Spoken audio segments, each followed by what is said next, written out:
ఏ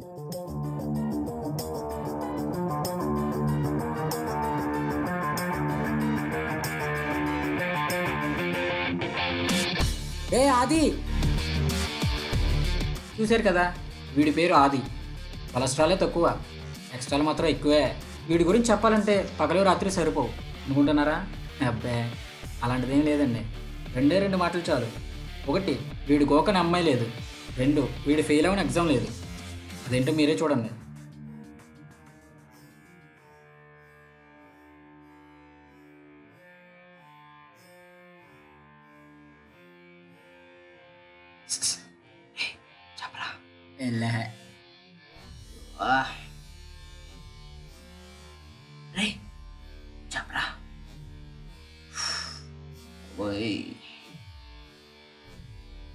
రే ఎన్నిసార్లు చెప్పాలరా?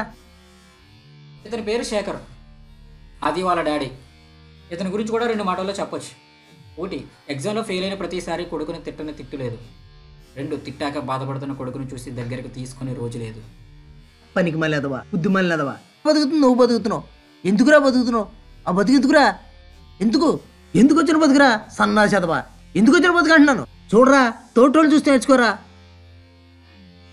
సారీరా, అనవసరంగా తిట్టేసే. నెక్స్ట్ టైం రాసుకుంది వెళ్ళి. ఇదండి ఈ తండ్రి కొడుకుని కథ. కానీ ఒకరోజు ఏమైందో తెలీదు.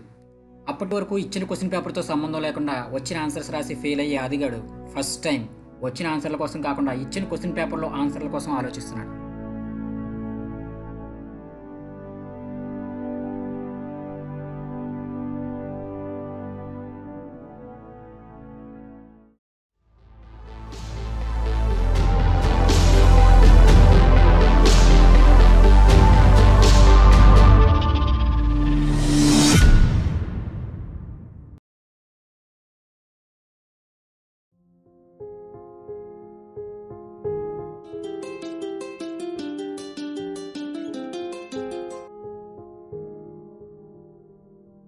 హలో, శేఖర్ గారు ఎలా ఉన్నారు? బాగున్నాను, మీరు ఎలా ఉన్నారు? బాగున్నానండి. ఇంకేంటండి? మా అబ్బాయి ఫస్ట్ క్లాస్లో పాస్ అయ్యాడండి. అవునా? మీ అబ్బాయి ఫెయిల్ అంట కదా?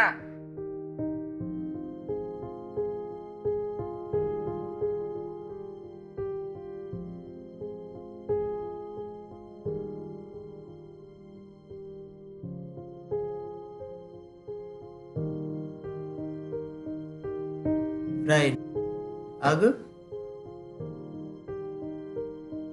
రై, మొన్న రాసిన ఎగ్జామ్లో ఫెయిల్ అయ్యావట, నీతో తిరిగే నీ ఫ్రెండ్ పాస్ అయ్యాడట. అవును నాన్న. సిగ్గులేదురా అలా చెప్పడానికి? సారీ నాన్న. రై, సచిన్ గారు ఫోన్ చేసి మా అబ్బాయి ఫస్ట్ క్లాస్లో పాస్ అయ్యాడు, మీ అబ్బాయి ఫెయిల్ అట్టు కదా అంటే నా తల తీసినట్టు అయిందిరా. నాన్న కేవలం ఒక తల కాగితంపై రాసిన సరే అక్షరాలే కెరీర్ని డిసైడ్ చేస్తాయి అనుకుంటే అలాంటి చదువు నాకు వద్దు నాన్న. చదువు వద్దా?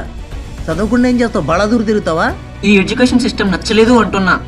కొంతమంది ఎలా ఉన్నారంటే నాన్న, మేడం రేపు ఎగ్జామ్ అనగానే ఏ అమావాస్యకో పుణ్యమకో బుక్ తీసేటోడు కూడా రాత్రి చదివి మార్కులు తక్కువ వస్తే టీచర్ కొట్టే బెత్తం దెబ్బలకి ఇంట్లో కంటి చూపుతో చంపేస్తా అని పేరెంట్స్ చూసే చూపులకు భయపడి అర్థమైనా కాకపోయినా ఏమా రాసిన మేడంకి అర్థమైతే చాలు అని బొచ్చు చేపను తోమినట్టు బట్టి చదివిందే చదివి కుదిరితే కాపీ కొట్టి పాస్ అయ్యే స్టూడెంట్స్ ఇంతమంది ఉన్నారు నాన్న.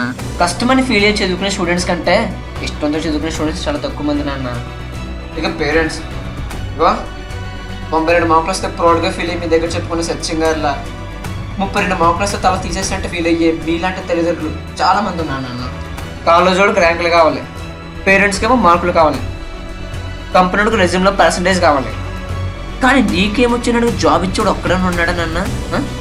సచిన్ గారు అబ్బాయిలా పాస్ అయిపోతే పర్వాలేదు, ఒకవేళ నా అలా ఫెయిల్ అయిపోతే ఈడు మాడని మాస్టరు, ఎందుకు పనికొస్తావురా అని పేరెంట్స్, విద్య రానివాడు వింత పశువు అని ముద్ర వేసేస్తారు అంతే. ఫెయిల్ అయితే మేము కూడా ఫీల్ అవుతాం నాన్న. పోతే పోయింది, నెక్స్ట్ టైం రాసుకుందాంలే అని రిలీజ్ అయ్యి నవ్వుతూ తిరిగేస్తున్నాం. అలా అనుకుంటే ఇండియన్ స్టూడెంట్స్ సూసైడ్ కేసులా ముందు ఉంటుంది. రే, మా నాన్న నాకు వేలకు వేలు ఫీజులు కట్టి చదివించలేదురా, వీధి బడిలో చదివించాడురా. అయినా 90 మార్కులతో పాస్ అయ్యాను.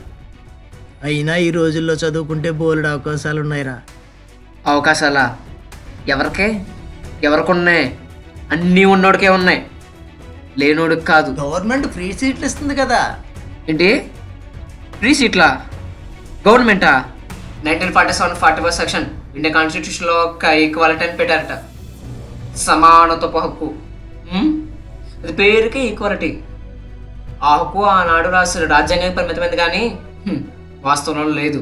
బయట మనకు రోజుకు టెక్నాలజీ వస్తుంది, కానీ 70 ఏళ్ల క్రితం రాసిన రాజ్యాంగంలో మాత్రం మార్పు రావట్లేదు. ఈ దేశానికి పట్టిన అతి పెద్ద దరిద్రం ఏదైనా ఉందంటే అది క్యాస్ట్ రిజర్వేషనే. అంతెందుకు నాన్న, చదువు చెప్పే స్కూల్స్లో కూడా ఈక్వల్గానే ఫీజులు గడుచుకుంటారు, ఈక్వల్గానే పరీక్షలు పెడతారు, ఈక్వల్గానే చదువు చెప్తారు, అందరికీ ఒకటే క్వశ్చన్ పేపర్.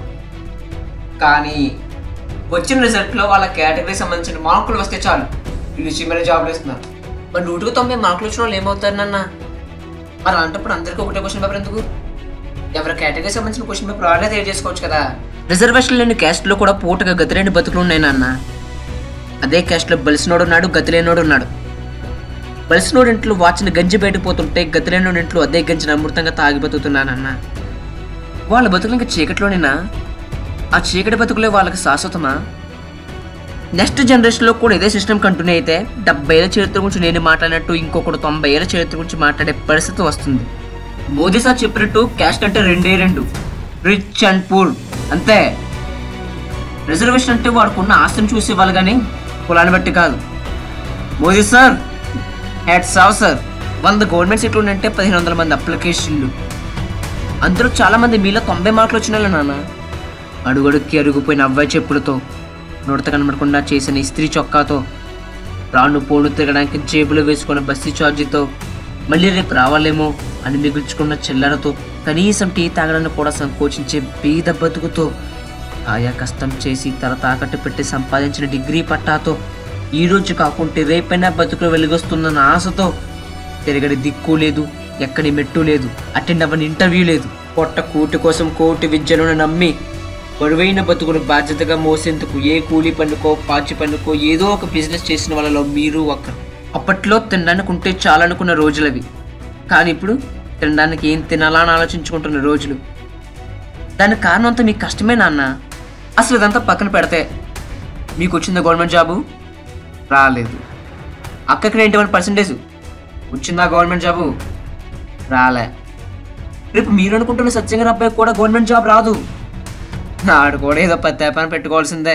అదేంటి ఆడి కెరీర్ నువ్వెలా డిసైడ్ చేస్తావు? ఎగ్జాక్ట్లీ. పేపర్ మీద వేసిన మార్క్స్ని బేస్ చేసుకున్న నా కెరీర్ని మీరు ఎలా డిసైడ్ చేస్తానన్నా? అందుకే ఈ చదువు నాకు వద్దు, ఈ సిస్టమ్ నచ్చలేదు అంటున్నా. ఏ తల్లిదండ్రులన్నా తమ బిడ్డలు చదువుకుని ఉన్నత స్థానాల్లో ఉండాలని ఆశపడతారు, కానీ నువ్వు ఇలా ఫెయిల్ అవడం ఏంట్రా? Yes, I'm a failure, but I hope my failure is stepping stone for my success. నాన్న ఆ రోజు స్కూల్ నుంచి బయటకు వెళ్ళిపోయాడు కాబట్టి ప్రపంచానికి ఒక గొప్ప సైంటిస్ట్గా పరిచయమైన ఆల్బర్ట్ ఐన్స్టైన్ ఫెయిల్యూర్ కాదా? కాదని అదే స్కూల్లో ఉంటే ఐన్స్టైన్ సైంటిస్ట్ అయ్యేవాడా? అయిన వెలుగులు మనం చూసేవాళ్ళమా? 10th ఫెయిల్ అయ్యి సెంచరీలు చేసిన సచిన్ టెండూల్కర్ ఫెయిల్యూర్ కాదా? కాదని కాంప్రమైజ్ అయ్యి కాలేజ్కి వెళ్ళి సప్లై కట్టుంటే ఈరోజు సచిన్ గురించి మనం మాట్లాడుకునే వాళ్ళమా? చదువు రాక పనిలో చేరి ప్రపంచానికి ఒక గొప్ప మ్యూజిషియన్గా పేరు పొందిన ఏఆర్ రెహమాన్ ఫెయిల్యూర్ కాదా? బడికెందుకు బడికైపోతాం అనుకుంటే ఈరోజు ఆయన పాటలు వినేవాళ్ళమా? ఇంటర్ ఫెయిల్ కదా, ఎక్కడ భూమి ఉంది కదా, చాలే కాళ్ళ మీద కాలు వేసుకుని బతికేద్దాంలే అనుకుంటే ఈరోజు టాలీవుడ్ ఇండస్ట్రీకి పవర్ స్టార్ పవన్ కళ్యాణ్ దేవుడు అయ్యేవాడా? కొడుకు పుట్టాడు అనే ఆనందం కంటే వాడు ప్రయోజకుడు అయినప్పుడే ఎక్కువ సంతోషాన్ని ఇస్తాడు. అవుతాడు నాన్న, ఖచ్చితంగా నీ కొడుకు ప్రయోజకుడే అవుతాడు. ఏమవుతావు ఇలా ఫెయిల్ అవుతూ ఉంటేను? ఇప్పటికే అదే మాట నాన్న. ఒకటి గుర్తుపెట్టుకోండి, మీ కొడుకు లైఫ్లో ఉండే క్వశ్చన్ పేపర్లో ఫెయిల్ అయ్యాడు తప్ప క్వశ్చన్ పేపర్ అంటే లైఫ్లో కాదు.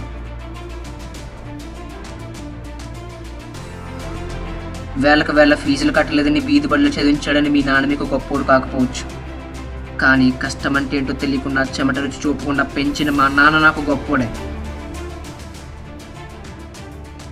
ఇది మన ఇండియన్ ఎడ్యుకేషన్ సిస్టమ్. కులం, డబ్బు అనే 2 అక్షరాల మాటలతో విద్యను కొనేస్తున్నాం, అమ్మేస్తున్నాం. రాజకీయ బలం ఉన్నోడు రికమెండేషన్తోనూ, పలుకుబడి పరపతి ఉన్నోడు డబ్బుతోనూ ఉద్యోగాలు కొనేస్తున్నాడు. మున్ముందు రోజుల్లో ఒక ఉద్యోగానికి అప్లై చేయాలంటే క్యాస్ట్ సర్టిఫికేట్ అడగని గవర్నమెంట్ కావాలి, కేటగిరీకి సంబంధించిన ఫీజు కట్టండి అని అడగని ఉద్యోగాలు రావాలి.